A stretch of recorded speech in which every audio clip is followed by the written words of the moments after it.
నమస్తే రమ్మగారు. నమస్తే జయ. ఏదైనా మంచి కథ చెప్తారండి? అరబియన్ నైట్స్ నుంచి చెప్దాం ఒక కథ. ఇది కొంచెం పెద్ద కథ, 2 భాగాలుగా చెప్తాం. షూర్. 3 యాపిల్స్, ఓ 3 యాపిల్స్ కథ. ఓకే. ఈ హారూన్ అల్ రషీద్ అని ఆయన కథలు, ఖలీఫా కథలు చెప్పుకునే వాళ్ళం కదా. ఖలీఫా హారూన్ అల్ రషీద్ ఖలీఫాగా ఉన్నప్పుడు ఆయనట ఒకరోజు ఊళ్ళో అంతా తిరిగి రావాలని అనుకున్నాడు. ప్రజలు అసలు ఎవరి గురించి ఏమనుకుంటున్నారు, రాజులకి కామన్ కదా. అయితే ఈయనకి మంత్రి వజీరు జాఫర్ అని ఉన్నాడు. ఆ జాఫర్ని కేకేశాడు, పిలిపించి జాఫర్, మనం ఊళ్ళో తిరుగుదాం, మన అధికారుల్లో ఎవరు లంచగొండ్లో, ఎవరు మామూలు వాళ్ళు, ఎవరు సరైన వాళ్ళు మనకు తెలియటం లేదు, పరిపాలన కుంటుపడుతోందని నాకు అనుమానంగా ఉంటుంది, ఒక మాట చూద్దాం, వెళ్ళాలి, ఇలా అప్పుడప్పుడు వారానికి ఒకసారి వెళ్దామని చెప్పాడు. పొద్దుటిపూట ఉదయకాలం రేపు వెళ్దామన్నాడు. ఉదయకాలం నమాజులు ముగించుకుని చక్కగా అల్పాహారం సేవించి ఈయన ఒక బానిస తోడురాగా, ఆయన వాడు ఎవరంటే కొంచెం బలాఢ్యుడు, నల్ల బానిసలు ఉంటారట వాళ్ళకి. ఓహో. ఏదైనా రాజు మీదకి ఏదైనా వచ్చినా వాడు కత్తి దూయగలడు, భారీ బలాఢ్యుడిని ఒకరిని పెట్టుకుంటారు. అతను మన ఖలీఫా, తర్వాత ఏమో జాఫర్, ఇది ముగ్గురు మారువేషాలు వేసుకుని, వీళ్ళిద్దరు మారువేషాలు అంటే వాళ్ళు రెగ్యులర్ అటైర్లో ఉంటే తెలిసిపోతుంది, ఏవో మామూలు బట్టలు కట్టుకున్నారు. వీళ్ళతో పాటు బానిస కూడా బయలుదేరాడు. వీళ్ళు ఆ రోడ్లు ఈ రోడ్లు తిరుగుతుంటే ఒక ముసలాయన కనపడ్డాడు, ఒక ముసలి బెస్తవాడు, జాలరాయన. ఏదో పాట పాడుకుంటూ వెళ్తున్నాడు. ఆ పాట వింటుంటే ఈ ఖలీఫాకి ఏమనిపించింది, వీడు దీనంగా పాడుతున్నాడు, ఏడవకుండా పాడుతున్నాడు, అంతే పాపం. వాడికి ఆహారానికి లేదో డబ్బులకు లేదో ఏదో బాధ. పెద్ద చేపలు పట్టే వల, కనీసం చిన్న చేపలైనా దొరుకుతాయేమో అని ప్రయత్నం చేయడానికి చిన్న చేపల బుట్ట, చిన్న బుట్ట లాంటివి ఉంటాయి, అవి ఇటా వేసి కూర్చుంటే జారిపోతున్న చిన్న చేపలు అందులో ఇరుక్కుంటాయి, అసమంటిది ఒకటి, ఇవి పట్టుకుని ఉన్నాడు. అయితే పలకరించాడు ఖలీఫా అద్భుతవాణి. ఏమిటో నీ బాధ, అంత దీనంగా పాడుతున్నావు అన్నాడు. ఏం దీనంగా ప్రభు, ఎక్కడా ఒక్క చేపడలేదు, 3 రోజులయ్యి పాతవేవో తిన్నాం, ఏమీ లేదు, ఈ పూట ఏదైనా పట్టుకెళ్తేనే ఇంటికి బాబు, ఇంకేమీ లేదు అన్నాడు. అనేసరికల్లా ఈయనన్నాడు, సరే పద, టిగ్రిస్ నది దగ్గరికి వెళ్దాం, నీకు ఏం పడినా సరే 100 దినారాలు ఇచ్చి నేను కొంటా, నీ చేతికి డబ్బు వస్తుంది అంటే ఒక చేప అయినా కొంటామన్నాడు. ఒక చేప కదా, అరచేప, పిల్ల చేప అయినా కొంటాను, నీకు సహాయం చేయాలనుంది, నువ్వు కష్టపడి పని చేసుకునేవాడి, నేను ఉచితంగా 100 దినారాలు ఇచ్చాననుకో ఫ్రీగా వచ్చిన డబ్బు నీకు అరగదు. ఓకే. ప్రజలకు కూడా, జనాలందరికీ ఏం సందేశం వెళ్తుంది, ఎవడో ఒకడు ఉచితంగా ఇచ్చేస్తే బాగుండనిపిస్తుంది, ఉచితాలు అలవాటు చేయకూడదు చూడు. అంతేగా కదా. ఉచితం అలవాటు చేస్తే ఏముంది, ఏదైనా సరే మాకు అది కావాలంట. నువ్వు పని చేయి, ప్రయత్నం చేయి, నీ ప్రయత్నం వల్ల ఏ ఫలితం వచ్చినా నేను దాన్ని కొంటా. ఎంత బాగుంది చూడు, రాజులు ఇలా కదా ఉండాలి. సరే వెంబడ పెట్టుకుని నలుగురు టిగ్రిస్ నది దగ్గరికి వెళ్ళేసరికల్లా వాళ్ళ వేసి కూర్చున్నారు చాలాసేపటికి. ఒక గంట తర్వాత వాళ్ళ ఏదో బరువు ఎక్కింది, బరువుగా ఉంది, లాగుదాం అన్నాడు. ఆ ముసలి బస్తవాడి వల్ల కాల, ఆ బానిస మంచి జమాజెట్టి బానిస ఉన్నాడు కదా, వాడు బలంగా లాగేసరికల్లా ఆ వాళ్ళలో పెద్ద పెట్టె ఒకటి పడింది. దానికి గుళ్ళాలు తాళాలు కూడా ఉన్నాయి. ఆశ్చర్యపోయారు, ఇదేమిటి ఇలా పడింది. సరే అదంత బరువు ఉంది కాబట్టి, ఏదో చేపలు పడితే 100 దినారాలు ఇస్తానన్నాను, ఇంత బరువు ఉంది కదా, మరి 200 ఇస్తానని చెప్పి మన ఈయన ఏం చేశాడు, ఖలీఫా 200 దినారాలు ఇవ్వు జాఫర్ వేడికి, ముసలాయనకి అని ఇప్పించేశాడు. 200 ఇచ్చాక బానిస్తోటి అన్నాడు, ఒరే ఇక్కడ కూర్చొని ఏం చేస్తాం, ఈ పెట్టి ఇక్కడ ఓపెన్ చేయొద్దు, మనం భవనానికి వెళ్ళిపోదామంటే ఆ బానిస ఆ డబ్బాని, ఆ బాక్స్ని భుజానికి ఎత్తుకున్నాడు. అతను వెంట నడుస్తుండగా ఖలీఫా గారు జాఫర్ గారు ఇద్దరు కలిసి రాజభవనానికి వెళ్ళిపోయారు. సరే ఇంకా మధ్యాహ్నం అయింది, అంతే. మధ్యాహ్నం ఆ తాళాలు ఓపెన్ చేసేవాడిని ఒకరిని కేకేశారు. వాడు అలాగా తాళం తీశాడు. అది తీస్తే ఒక పెద్ద పెట్టె, దానిపైన ఒక తాటాకు బొట్టు ఉంది, తాటాకు చాప లాంటిది ఒకటి అంతది. తాటాకు చాప అంతా ఎర్రగా అయిపోయింది. తాటాకు చేపలు ఏ రంగులో ఉంటాయి, ఎండిపోయిన తాటాకు రంగు అంటే కొంచెం లేత గోధుమ రంగులో ఉండాలి కదా, ఇదేమిటి ఎర్రగా ఉంది, ఇదేమిటి అని అది తీశారు. తీస్తే దాని కింద 19 ముక్కలుగా నరకబడిన ఒక అమ్మాయి శరీరం కనపడింది. ఓ.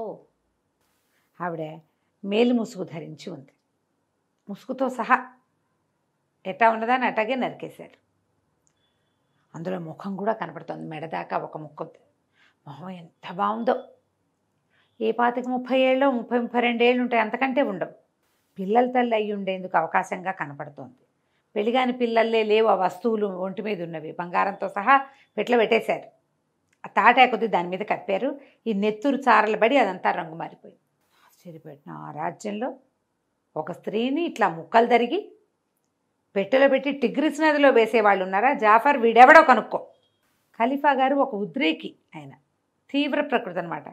వీడెవడో 3 రోజుల్లోగా నువ్వు కనిపెట్టకపోయావో నిన్ను నీ కుటుంబాన్ని నడిన బజార్లో ఉరిదీస్తాను. వాడెవడో చంపితే వీడిని ఉరిదీయటం ఏమిటి? ఆయన కుటుంబం నిన్ను నీ కుటుంబాన్ని నడి బజార్లో ఉరిదీస్తా. 3 రోజులు నీ గడువు. నేను పాలకుడుగా ఉండి నువ్వు వజీరుగా ఉండి ఎవడికి ఎన్ని గుండెలు ఇట్లా ఒక అమ్మాయిని చంపేసి పెట్లో పెట్టి పాడేయడానికి? పట్టు నీ సంగతి చెప్తానన్నాడు. అనగానే ఈ జాఫర్ బికమహం వేసుకున్నాడు. ఏం చేయాలి? సరే ప్రభు వెతుకుతానన్నాడు. ఇక వెతుకో వెతుకో వెతుకో. ఇప్పుడు ఎట్లా తెలుస్తుంది? మామూలుగా మనకి పోలీస్ డిపార్ట్మెంట్లో ఏదైనా ఒకటి ఏదైనా క్లూ ఉండాలి క్లూ ఉండాలి. మిస్సింగ్ ఎవరైనా మిస్ అయ్యారా, ఎవరైనా రిపోర్ట్ ఇవ్వాలి. అంతేగా. ఆడపిల్ల శవం దొరికింది. ఇప్పుడు ఏం చేస్తారు? వెంటనే అన్ని పోలీస్ స్టేషన్లకి కబర్ వెళ్ళిపోతుంది. మిస్సింగ్ ఏమైనా ఉన్నాయా, ఆ మిస్సింగ్ వాళ్ళ ఏజ్ ఎంత, ఇదో 18 ఏళ్ల పిల్ల అని రిపోర్ట్ వచ్చింది అనుకో ఈ బాడీకి. దీనికి 18 ఏళ్ల వయసు అంటే 18 ఏళ్ల పిల్లలు మిస్ అయినవి ఏమున్నాయి అనేవి చూస్తారు. ఈ పిల్ల తెల్లగా ఉందనుకో, తెల్ల పిల్లలు ఎంతమంది ఉన్నారో చూస్తారు. లేదా దీని బారెడు జడ ఉంది, బారెడు జుట్ల వాళ్ళు ఉన్నారా లేదా, దీని మచ్చలు చుక్కలు ఇది పద్ధతి. ఓ శవం దొరికింది ఓ పెట్లో, దాన్ని చంపిన వాడెవడో కావాలంటే ఎట వస్తాడు? ఇక 3 రోజులు నానా బాధ పడ్డాడు జాఫర్. ఇక్కడ పనులన్నీ మానేశాడు, రోడ్ల మీద పడ్డాడు. ప్రతి దీంట్లో చిన్న చిన్నవి మన ఏమంటారు కార్ఖానాలతో సహా ఎవరైనా మిస్ అయ్యారా అని ప్రతి సందు గొందు ప్రతి మొహల్లా అన్ని చోట్ల కనుక్కున్నాడు. ఎక్కడా ఎవరు మిస్ అయిన దాఖలాలు లేవు. టిగ్రిస్ నదిలో పెట్టుంది అంటే ఖచ్చితంగా ఈ నగరం వాడే అయి ఉండాలి, బాగ్దాద్ నగరం వాడే అయి ఉండాలి. ఇంకో చోట నుంచి తెచ్చి అందులో పడేయలేరు కదా. సరే ఇది 3 రోజులు గడిచిపోయేసరికల్లా 4వ రోజు ఉదయమే తీయండి జాఫర్ని ఊరు తీసేయండి అన్నాడు. జాఫర్ కుటుంబాన్ని కూడా తీసుకొచ్చారు. జాఫర్కి ఊరు అనేసరికల్లా ఏమైంది, ఈ కుటుంబాన్ని వెనక్కి పెట్టి ముందు జాఫర్ని నడిపించారు ఊరికంబానికి. అక్కడ పద్ధతులు అట్లా. ఇంతలో ఏమైంది, ఆ ప్రజల్లో నుంచి ఒక అతను పరిగెత్తుకొచ్చాడు. వద్దు వద్దు జాఫర్ని ఊరి తీయపోకండి, జాఫర్గా ఏం చేయలేదు, జాఫర్ది ఏ తప్పు లేదు, మేము రిపోర్ట్ ఇవ్వలేదు కాబట్టి జాఫర్కి తెలియలేదు, ఆ అమ్మాయిని నేనే చంపాను అన్నాడు. ఇంతలో ఒక ముసలాయన పరిగెత్తుకొచ్చాడు. కాదు కాదు అతను కాదు చంపింది నేనన్నాడు. ఇద్దరు మేము చంపామంటే మేము చంపాం. జాఫర్ అమ్మాయి అనుకున్నాడు కానీ ఒకడొస్తే బాగుంది, ఇప్పుడు ఇద్దరు వస్తే మళ్ళీ మొదలు, మళ్ళీ స్టార్ట్ అయింది కొత్త కథ. అక్కడి నుంచి న్యాయాధికారులు వాళ్ళు వీళ్ళు చేరారు. ఖలీఫా కూర్చున్నారు. అడిగాడు ఏంటంటే ఇతను చెప్పాడు, నా భార్య అమ్మాయి మా కజిన్, ఈయనే దాని తండ్రి, నేనే నా చేతులతో చంపాను. చంపి ముక్కలు చేసి కోపంతో పెట్టెలో పెట్టి టిగ్రిస్ నదిలో పారేశా. ఆ అమ్మాయి మీద కప్పింది తాటాకు చాప లాంటిది ఒకటి కప్పాను. క్లియర్గా చెప్పేశాడు. ఆయన అవన్నీ చెప్పలేపాడు. ఆ పిల్లని నేనే చంపానంటున్నాడు కానీ మిగిలిన వివరాలు ఏం లేవు. దాంతో యువకుడే చంపింది. సరే అతను కనుక్కున్నారు. తను అడిగాడు ఎందుకు చంపావు అంటే ఏం చేయనండి, నేను పరిస్థితి అట్లా వచ్చింది, ఇప్పుడు నేను కూడా ఏం చేయాలో తెలియటం లేని పరిస్థితిలోకి వచ్చాను. చంపినప్పుడు నా పరిస్థితి నాకు న్యాయంగా తోచింది, ఇప్పుడు అన్యాయంగా తోస్తోంది. నేను దానికి ఏం చెయ్యలేను, నా వల్ల నేను చేసిందే అన్యాయం. వృధాగా జాఫర్ వజీర్ ఇంత గొప్పవాడు ఇతని మరణానికి కారణం అవుతున్నానని నేను నిజం చెప్పేస్తున్నాను అన్నాడు. ఏం జరిగింది అంటే ఈ అమ్మాయి నా భార్య, 3 పిల్లలు మాకు. ఇటీవల కాలంలో గర్భవతి అయింది అనుకున్నాం కానీ గర్భవతి కాదు. ఆ అమ్మాయికి తీవ్రమైన అనారోగ్యం చేసింది, బక్కచిక్కిపోయింది. ఇక రోజులు గడుస్తున్న కొంది బతకదన్నట్టుగా హింట్ ఇచ్చేశాడు వైద్యుడు. అయితే ఆమె చాలా దీనవదనంతో యాపిల్ తినాలనుంది, ఏమైనా తినాలనుందా అని అడిగాం. యాపిల్ తినాలనుందని చెప్పింది. ఇదేమో యాపిల్ సీజన్ కాదు, మన ఊళ్ళల్లోకి రావటల్లా యాపిల్స్, వీళ్ళకేమో యాపిల్స్ పండవు, ఎక్కడి నుంచో రావాలి. ఇక నేను 3 రోజుల పాటు మొత్తం బాగ్దాద్ నగరం అంతా గాలించాను, ఒక్క యాపిల్ అయినా దొరుకుతుందేమోనని. ఒక దినార్కి ఒక యాపిల్ వచ్చినా కొందామనుకున్నా. 15-20 వచ్చేవిట వాళ్ళకి దినార్కి. ఒక్క యాపిల్ దొరికినా, దినార్కి ఒక్క యాపిల్ దొరికినా పట్టుకొచ్చి పెడదామనుకున్నా. అమ్మాయి కోరిక తీర్చాలి కదా, లాస్ట్ కోరిక కదా అనుకున్నాను నేను. అత్యంత ప్రీతమరాలైన భార్య నాకు, ఇప్పుడు నన్ను ఏదైనా చంపేస్తే రాజుగారికి నేను దొరికిపోతే నా పిల్లలు అన్యాయం అయిపోతారని మా మామగారేమో నేనే చేశాను, నేను కూతురుని తనే చంపానంటున్నాడు. నిజానికి చంపింది నేనేం చేశాను, ఆ మొత్తం కొట్ల వెంబడి తిరిగితే అక్కడ ఒక అతను చెప్పాడు బస్రా నగరంలో దొరుకుతాయి. ఆ బస్రాలో కూడా ప్రాంతపు రాజుగారి తోటలో ఉన్నాయి. పర్మిషన్ లెటర్ ఒకటి తీసుకుంటే నువ్వు అక్కడి నుంచి కాయలు తెచ్చుకోవచ్చు అంటే 15 రోజుల పాటు ప్రయాణం చేసి నేను బస్రా వెళ్ళా. అంటే వారం ప్రయాణం చేశాడు, మళ్ళీ వారం పడుతుంది తిరిగి రావడానికి. వెళ్ళి పెద్ద అధికారులను ఎవరినో ప్రాపకం సంపాదించుకుని వాళ్ళతో ఉత్తరం రాయించుకుని ఆ తోటలో ఆఖరి పళ్ళు 3 ఉన్నాయి. 3 పళ్ళకి 3 దినార్లు చెల్లించి తోటమాలికి వాడిని బతిమలాడుకుని 3 పళ్ళు పుచ్చుకొని వారం రోజులు తిరిగి వచ్చాం. మొత్తం కలిపి 15 రోజులు ప్రయాణం. ఈ 15 రోజుల్లో నా భార్య ఇంకా నీరసించిపోయింది. ఆ 3 పళ్ళు ఆమె పక్కన పెట్టాను. ఆ పళ్ళు చూసి కూడా ఆమె మొహంలో వెలుగు రాల.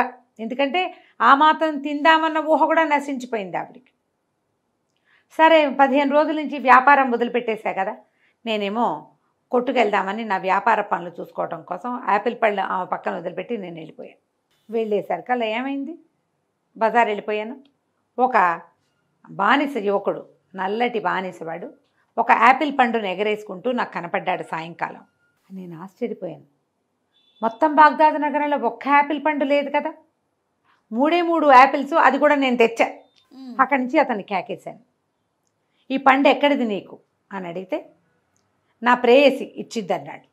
నా ప్రేయసికి అనారోగ్యం, ఒంట్లో బాగుండా ఆమె భర్త బస్రా నగరానికి వెళ్ళి దినారికి 1 చొప్పున తెచ్చాట. దీన్ని చెప్పిస్తాడు మొత్తం.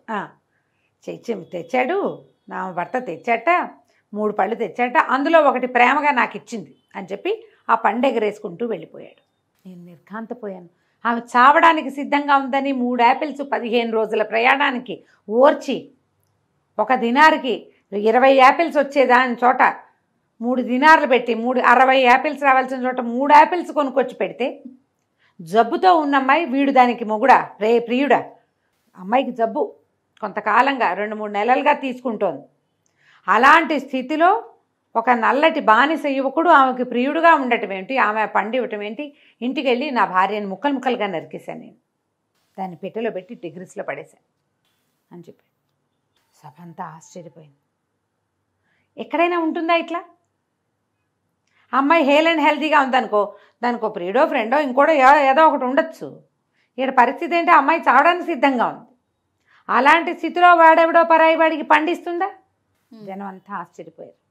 మరి ఇప్పుడు నువ్వు ఎందుకు బాధపడుతున్నావయ్యా, చంపేశావు కదా పెళ్ళాన్ని, అమ్మాయి మంచి పని చేయలే, చెడ్డ పని చేసింది, నీకు తెలిసింది, చంపేసి ముక్కలు చేసి పడేసావు, నువ్వేం ఆవేశంలో చేయలా, జరిగింది, అది బాగుంది, మరి నువ్వే దీనవదనంతో ఎందుకున్నావు అనేసరికల్లా నా దీనవదనానికి కారణం చెప్తాను ప్రభు అన్నాడు.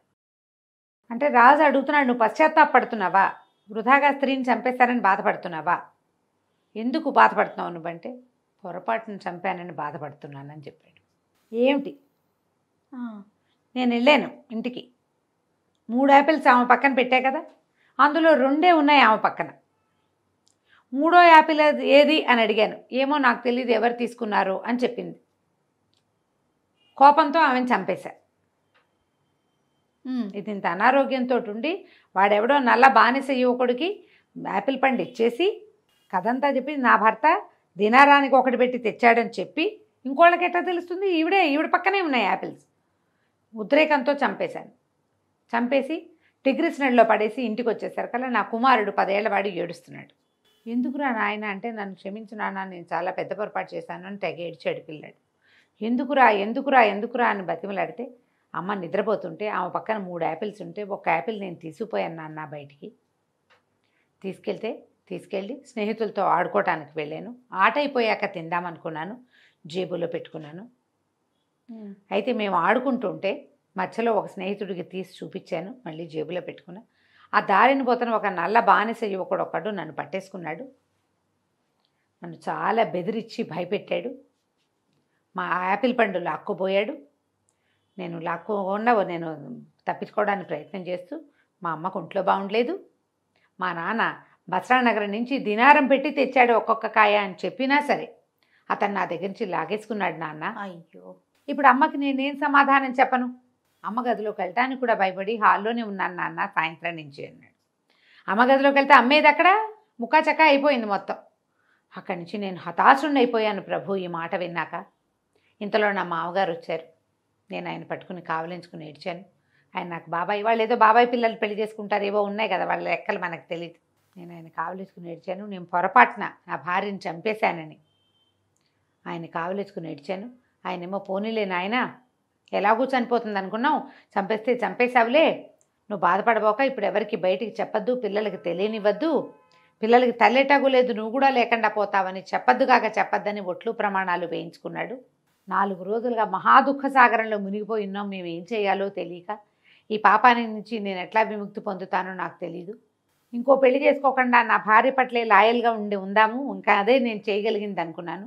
ఇంతలో ఈ బాక్సులో దొరికిన, ఈ పెద్దపేటలో దొరికిన 19 ముక్కల శవము, ఆ శవంగా చంపిన వాడెవడో తెలుసుకోమని జాఫర్కి మీరు ఆజ్ఞ ఇచ్చారని, ఆ జాఫర్కి ఉరి వేస్తున్నారని తెలిసి జాఫర్ని రక్షించడానికి నేను పరిగెత్తుకొచ్చాను. నా వల్ల నా భార్య ఎలాగూ చనిపోయింది. ఇట్లా ఒక ఉత్తముడైన వ్యక్తి మరణానికి మేమెందుకు కారణం కావాలి? అందుకని వచ్చాను. ఆ యువకుడిని నేను మళ్ళీ చూడలేదు, ఎప్పుడూ చూడలేదు అనేసరికల్లా ఎవడా బానిస యువకుడు ముందు వెతకండి అన్నాడు ఈయన.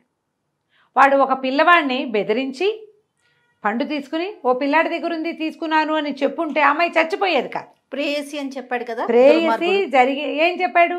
ఆ భర్త బస్రానగర్ నుంచి దినారం పెట్టి తెచ్చాడంటే ఇదంతా నిజమే కదా? అంతే కదా. అతను మాట్లాడిన మాటల వల్ల కదా ఈ హత్య జరిగింది. ఆ బానిసను ఎవరినో పట్టుకోమన్నారు. అక్కడి నుంచి జాఫర్కి మళ్ళీ వేశాడు ఆజ్ఞ. నా పాలనలో నువ్వు వజీర్గా ఉండగా ఇలాంటి ఒక ద్రోహం జరిగింది. బానిసలు అబద్ధాలు చెప్పకూడదు. అప్పుడు రూల్ అది. రూలు వాడిని చంపేస్తారు వెంటనే. వాడికి తీర్పులు గీర్పులు ఇలా కనుక్కోటాలు ఏముండవు. బానిస నిజమే చెప్పాలి. అది వాళ్ళ రూల్ అది. ఇప్పుడు ఆ నల్లటి బానిస ఎక్కడున్నాడో వాడిని వెతికి పట్టుకోమన్నారు. మళ్ళా 4 రోజులు గడువు. 4 రోజుల్లోనూ దొరకల. 4 రోజులు పట్టింది వాడిని వెతకడానికి, కానీ దొరకల. మొత్తం ఊళ్ళో ఉన్న అందరినీ కనుక్కున్నారు. మేమెవ్వరము ఇలాంటి పని చేయలేదన్నారు. ఊరంతా బానిసలు ఉన్న వాళ్ళు ఉంటారు. ఇళ్లలో బలమైన బానిసలు, నల్ల బానిసలు పనిచేసేవాళ్ళు వాళ్ళు ఉంటారు. ప్రతి ఇంటింటికి వెళ్ళి కనుక్కున్నారు. ఒకవేళ సైనికులే వెళ్ళారు అన్నిళ్ళకి, ఎక్కడా కుదరలేదనుకో జాఫర్ నుడి తీస్తారు. అతను వజీర్ కదా, అతని ఏమనాలి పరిపాలనలో ఉంది ఇదంతా. బాగుంది. ఫెయిల్ అయిపోయేటట్టు. ఎక్కడో రైలు పడిపోతే మన మంత్రి గారు ఒక ఆయన రిజైన్ చేశారమ్మా. అవునవును. ఏం బాధ్యత వహించాలి? నైతిక బాధ్యత వహించాలి, అంతే కదా. అలాంటి నైతిక బాధ్యతను వహించి నీ మొత్తం కుటుంబాన్ని ఉరిదీస్తానన్నాడు ఖలీఫా. సరే ఇక చేసేదేముంది? దొరకల. మొత్తం 4 రోజుల పాటు నిరంతరము అదే పని మీద ఉన్న జాఫర్ తాలూకు సొంత వ్యక్తిగత సిబ్బంది కూడా రోడ్ల మీద పడ్డారు వెతకడానికి. సరే 4 రోజులు గడిచిపోయినాయి. అక్కడి నుంచి ఈ కుర్రాడి భార్యను చంపేసిన వాడు వలవలా ఏడుస్తూనే ఉన్నాడు. నేనే కదా చంపేసింది, వాడు చెబితే మాత్రం నేను కనుక్కోవద్దా? నన్నే ఉరి తీయండి, జాఫర్ని ఉరి తీయద్దని బతిమలాడినా సరే ఒప్పుకోలే ఖలీఫా. జాఫర్ని ఉరి తీసే రోజు వచ్చింది. చుట్టాలు పక్కాలు అందరూ శోకాలు పెడుతూ జాఫర్ ఇంటికి వచ్చారు. జాఫరు, భార్య, 6-7 పిల్లలు అందరూ సిద్ధంగా ఉన్నారు ఊరికి. అక్కడి నుంచి ఆ పిల్లల్లో ఒక ఆఖరి పిల్ల తండ్రిని కావలించుకోవడానికి అందరు పిల్లలు హక్ చేసుకుంటూ చచ్చిపోతున్నాం కదా. అయితే ఆ పిల్ల చిన్న చొక్కా వేసుకుని ఉంది. చొక్కా జేబులో, దానికి కింద వైపు ఉన్న జేబులోంచి ఇంకేదో తగిలింది, బంతి లాంటి వస్తువు. ఆయన అమ్మాయి ఏమిటే అమ్మా నీ జేబులో? పిల్లతోటి ఏడుస్తూ మాట్లాడితే చిన్నపిల్ల బెదిరిపోతుందని సరదాగా మాట్లాడుతూ అన్నాడు. ఏమిటే అమ్మా నీ జేబులోంచి ఇంత కాయల్లే ఉంది, బంతి పెట్టుకున్నావా? వెళ్ళేటప్పుడు స్వర్గంలో వాడుకోవడానికి అన్నాడు. బంతి కాదు నాన్న, యాపిల్ దాచుకున్నాను స్వర్గంలో తినటానికి అంతే. నేను ఇంకా 2 దినారాలు బాకీ ఉన్నా దానికి, 1 దినారమే ఇచ్చా, అందుకని 2 దినారాలు ఇచ్చాక తిందామనుకున్నాను. ఈ లోపల ఉరి తీస్తున్నారు కదా, స్వర్గంలో తింటాలే నాన్న అంది. కంతపడి యాపిలా? ఎక్కడిది? జేబులోంచి తీశాడు. ఎర్రటి గుండ్రటి యాపిల్. ఇది ఎక్కడదమ్మా అన్నాడు. 3 దినారాలు ఇచ్చి కొంటానని ఒప్పుకున్నాను నాన్న, 1 దినారమే ఇచ్చా, ఇంకా 2 దినాములు బాకీ. ఎవరి దగ్గరే అన్న? అదే నాన్న రషీదు, మన ఇంట్లో నల్ల బానిస లేదు వాడు అని. ఆ బానిస ఎక్కడున్నాడు? జాఫర్ ఇంట్లో ఉన్నాడు. ఎక్కడ రావాడు, ఏడు రావాడు అంటే ఏడివాడు, వాడు లేడు, మాయం. ఈ పిల్లని ఎక్కడిదమ్మా ఏమిటమ్మా అంటే, మేము బొమ్మల పుస్తకం చదువుకుంటుంది పాప. అయితే యాపిల్ బొమ్మ కనపడింది. ఇది ఎంత బాగుంటుందో అని దాని మీద రషీదు అమ్మాయి మాట్లాడుకున్నారు. వీళ్ళప్పుడు తినాలనిపిస్తోందని చెప్పింది. ఇది సీజన్ కాదు, ఎప్పుడైనా ఎక్కడైనా దొరికితే తెస్తాలే పాప అని చెప్పాడు. నువ్వు కనుక యాపిల్ తెచ్చిస్తే 3 దినాలు ఇస్తాను నీకు అని చెప్పింది పిల్ల. చిన్నది 6 ఏళ్ళది. 3 దినాములు అంటే జాఫర్ నవ్వాడు. 3 దినాములకి 60 కాయలు వస్తాయి తెలుసా అన్నాడు. మరి కాలం కాని కాలంలో తినాలంటే ఆ మాత్రం పెట్టాలి కదా అని చెప్పి ఈ పిల్ల ఏం చేసింది, జేబులోంచి దానికి ఆడుకోవడానికో లేకపోతే ఏ తాతో నాయనమ్మో ఇచ్చిన 1 దినాం ఎత్తి వాడి చేతిలో పెట్టింది. ఇంకో 2 మళ్ళీ ఇస్తానంది. వాడు ఆ సాయంత్రం వేళ యాపిల్ పండు పట్టుకొచ్చి పాపకి ఇచ్చాడు. యాపిల్ పాతబడింది, 10 రోజులు అయిపోయింది, దాని వయసు ఉంది, కానీ యాపిల్స్ నిలవ ఉంటాయి కదా. ఈ పిల్లని ఏమన్నాడు, నాకు డబ్బులు ఇచ్చేదాకా నువ్వు తినకూడదు మరి అన్నాడు. ఇంకో 2 దినాములు దానికి దొరకల, ఎవరైనా ఇవ్వాలి, పెద్దవాళ్ళకి చెప్పాలి. ఆ యాపిల్ పండు అక్కడ ఇక్కడ పుస్తకాల దగ్గర అక్కడ దాచుకుంటోంది వేరే వాళ్ళ కంటపడకుండా. ఇప్పుడు ఎటాకు ఉరిదీయటాన్ని తీసుకెళ్తున్నారు కదా, చచ్చిపోయేటప్పుడు స్వర్గానికి వెళ్ళి యాపిల్ పండు తిందామని అది జేబులో పెట్టుకొచ్చింది. కాంతిపోయాడు ఆయన. దుర్మార్గుడు ఇంత పని చేశాడు. అక్కడ యాపిల్ కనపడింది పిల్లవాడి చేతిలో పడికి. అది 1 దినాంకి కొన్నారని తెలిసింది. పిల్లాడే చెప్పాడు. వాడి దగ్గర నుంచి లాక్కుందాం అనుకున్నాడు. వాడు చెప్పిన కథ యథాతథంగా విని ఆ కథని యథాతథంగా ఇతనికి అప్పచెప్పాడు, ఈ చనిపోయిన అమ్మాయి భర్తకి. ఆయన అది నిజమని నమ్మి తన భార్యను చంపేశాడు. అమ్మాయి చనిపోయాక అప్పుడు తెలిసింది ఈ కథ. కొడుకు వల్ల ఈ పండు బయటికి వెళ్ళిందని ఏం చేస్తారు, ఇక చేసేదేముంది, రషీద్ కోసం వెతికారు. వాడు బాగ్దాద్ నగరానికి, బస్రా నగరానికి పారిపోయాడు బాగ్దాద్ నుంచి.